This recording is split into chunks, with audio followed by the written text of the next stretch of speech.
15 अगस्त 1977 United state developer में मौजूद Ohio Wesleyan university. ये हर रोज की तरह एक आम सा दिन था, लेकिन आज की रात इसमें कुछ ऐसा हुआ जो आज तक लोगों के लिए मिस्ट्री बना हुआ है। यूनिवर्सिटी में मौजूद बिग ईयर टेलीस्कोप ने रात के 10:16 पर एक बहुत बड़ा और अजीब रेडियो सिग्नल कैच किया, और यह सिग्नल टेलीस्कोप से होता हुआ IBM 1130 सिस्टम तक पहुंचा और यहां से ऑटोमेटिक कन्वर्ट होकर प्रिंटर तक गया। उस वक्त तक किसी को नहीं पता लगा कि बिग एयर टेलीस्कोप ने आसमान में सजिटेरियस कॉन्स्टेलेशन से आने वाला एक एलियन सिग्नल रिसीव किया है। कुछ दिन बाद कंट्रोल रूम में मौजूद टेक्नीशियंस ने सारे प्रिंट्स आउट उठा लिए और फिर इन सब को एस्ट्रोनॉमर जेरी आर अहमन के घर पर छोड़ दिया। जेरी अहमन उस टाइम के सबसे अच्छे एस्ट्रोनॉमर थे और इनका काम था टेलीस्कोप पर रिसीव हुए सिग्नल की जांच पड़ताल करना। ज्यादातर पेजेस सिग्नल 1 और 2 के नंबर्स में प्रिंट थे, लेकिन एक जगह पर अहमन को कुछ अजीब नंबर्स और लेटर्स लिखे हुए मिले। जब इन सिग्नल्स को जेरी अहमन ने देखा तो इनको हाईलाइट करते हुए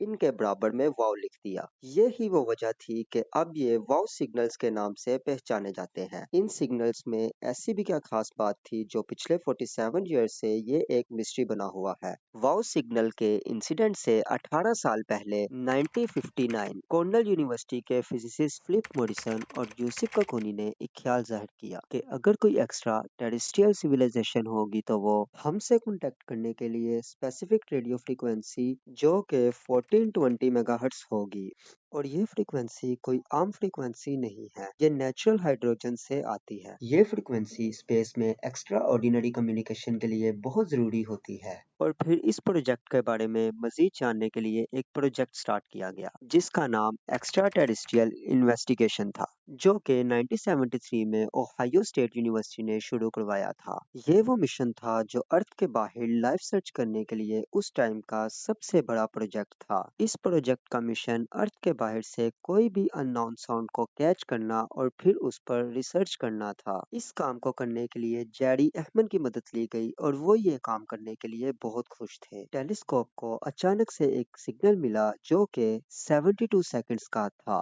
ये सिग्नल 15 अगस्त की रात को 10:16 पर डिटेक्ट किया गया। अहमन और उनके साथी ये सिग्नल देखकर हैरान रह गए, जो कि कन्वर्ट होकर 6EQUJ5 बन गया। वाव सिग्नल में टोटल 6 कैरेक्टर्स या नंबर हैं। हर एक करैक्टर 12 सेकंड का है, यानी 12 सेकंड तक टेलीस्कोप सिग्नल कैच करेगा और फिर उसको कंप्यूटर में रिकॉर्ड करेगा। इसका मतलब इन सब का टोटल सिग्नल 72 सेकंड तक टेलीस्कोप से कंप्यूटर तक गया। जब टेलीस्कोप में कोई सिग्नल रिसीव नहीं होता तो जीरो शो होता है। सबसे छोटा करैक्टर सिग्नल 1 है। जैसे जैसे नंबर बढ़ रहे हैं, सिग्नल्स की इंडस्ट्री या पावर बढ़ रही है। बिग ईयर टेलीस्कोप में नॉर्मल 1 से लेकर 3 या 4 सिग्नल्स रिसीव होते रहते हैं, लेकिन हैरत करने वाली बात यह थी कि वाव सिग्नल स्टार्ट ही 6 नंबर से हो रहा है। अगर इन सिग्नल की 10 से ज्यादा वैल्यू होगी तो वो नंबर्स अल्फाबेट में चेंज हो जाएंगे, जैसा कि 10A, 11B और 12C, इस तरह। इस वाव सिग्नल की सबसे इम्पोर्टेंट चीज ये थी कि ये सिर्फ 1420 मेगाहर्ट्ज की फ्रीक्वेंसी के चैनल पे सुना गया, वही फ्रीक्वेंसी जो नेचुरल हाइड्रोजन एलिमेंट से निकलती है।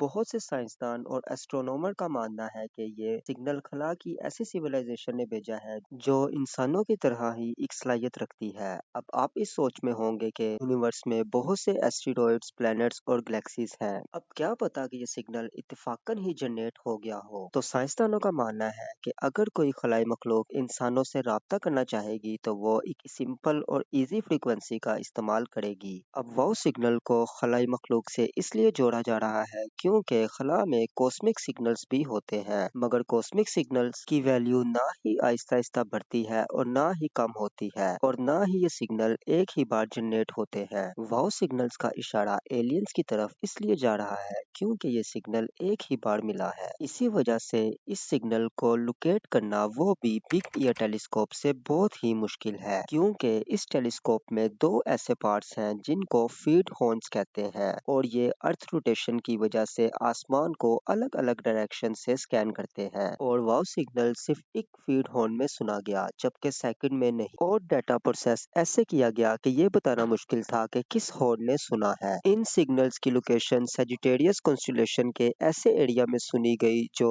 ग्लोबुलर क्लस्टर और टाउ सेजिटेरियस के पास था, लेकिन ये अभी भी मिस्ट्री है क्योंकि एग्जैक्ट कोऑर्डिनेट नहीं मालूम। लेकिन साइंटिस्ट किसी एक थ्योरी पर बिलीव नहीं रखते। ये सिग्नल इतना कमजोर था कि वेरी लार्ज टेलीस्कोप जो कि बिग ईयर टेलीस्कोप से भी बहुत बड़ा था लेकिन इसे डिटेक्ट नहीं कर सका। साइंटिस्ट का ये भी मानना है कि शायद ये सिग्नल अर्थ से जनरेट होकर खला में गया होगा और फिर खला में मौजूद एस्ट्रॉइड से टकराकर वापस बिग ईयर टेलीस्कोप में रिकॉर्ड हुआ होगा। अगर एक थ्योरी के मुताबिक ये भी मान लिया जाए कि ये सिग्नल अर्थ से जनरेट होकर स्पेस में जाकर एस्ट्रॉइड से टकराकर वापस भी आया तो इन सिग्नल्स की ताकत इतनी कम हो जाती कि अर्थ पर पहुंच ही ना सकते। चैरी अहमद और बहुत से एस्ट्रोनॉमर्स ने ये सिग्नल बहुत बार ढूंढने की कोशिश की लेकिन ये सिग्नल दोबारा कभी नहीं मिला। आपके ख्याल में वो सिग्नल क्या हो सकता है? कमेंट में लाजमी बताइएगा। वीडियो को लाइक करना ना भूलिएगा और चैनल को सब्सक्राइब भी कर दीजिएगा।